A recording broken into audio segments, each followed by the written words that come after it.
Hello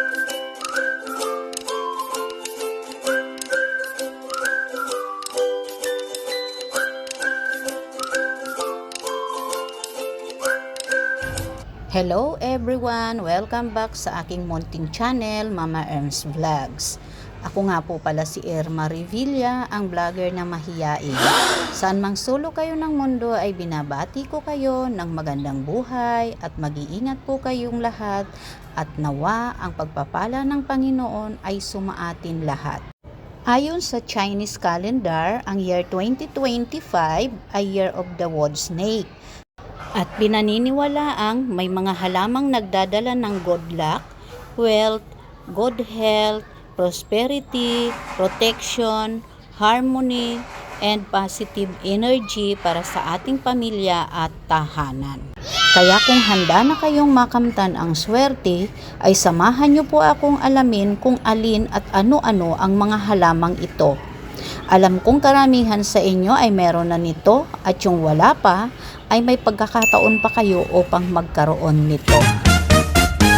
Pagsample sa listahan natin ay ang peace lily. Ito ay sumisimbolo ng kapayapaan, pagpapala at pagkakaisa ng pamilya. Wow!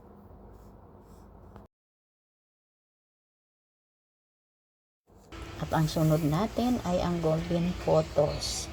Ang golden photos ay sumisimbolo ng kayamanan at nagdadala ng maraming swerte at pera. Ang sunod naman natin ay ang spider plant. Ito ay nagbibigay proteksyon. Katulad ng spider, ang mga dahon nito ay nagbibigay proteksyon sa ating pamilya. At protector ito against bad spirit.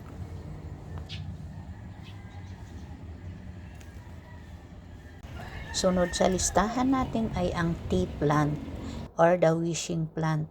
Ito ay sumisimbolo ng growth and abundance. Sunod naman sa listahan natin ay ang palmera. Ito ay naghihikayat ng maraming swerte sa pera.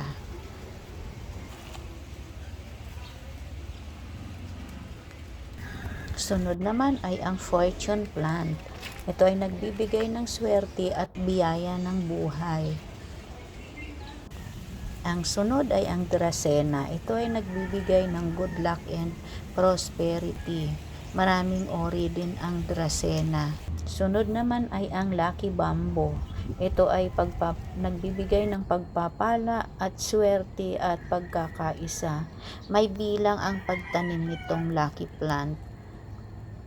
Bawat bilang ng puno nito ay may kahulugan. So, mahalaga na malaman natin ang kahulugan ng bawat bilang kung tayo ay magtatanim nito. At ang pangalawa natin ay ang money tree or Pachera aquatica. Ito ay sumisimbolo ng kayamanan, pagpapala at pagpapaunlad ng kabuhayan. Merong green money tree at merong variegated money tree.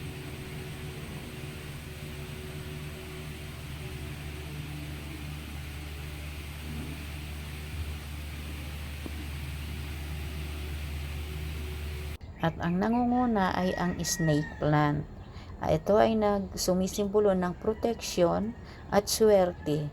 Ang dahon nito ay pinaniniwalaang nakakapagprotekta ng negative energy na papasok sa ating tahanan. Ang 10 lucky plants na nabanggit natin guys ay maaari itong ipwesto sa loob at labas ng bahay. Ang mga nakita nating halaman guys, ito ay nagsisilbing gabay lamang sa atin. Huwag nating iasa dito ang ating kapalaran. Tayo pa rin sa ating mga kamay pa rin. Nakasalalay ang magandang kinabukasan natin. So kailangan pa rin tayong kumilos at magdasal. Sabi nga, nasa tao ang gawa, nasa Diyos ang awa. Kaya guys, ay kumilos tayo para sa kabutihan ng sarili natin, ng pamilya natin, at ng komunidad natin for 2025 at sa mga susunod pang. Thank you guys for watching. Bye! I heart you! God bless us all. Kung nagustuhan nyo ang video na to, paki-like na rin po, paki-subscribe at paki-hit na rin yung notification bell.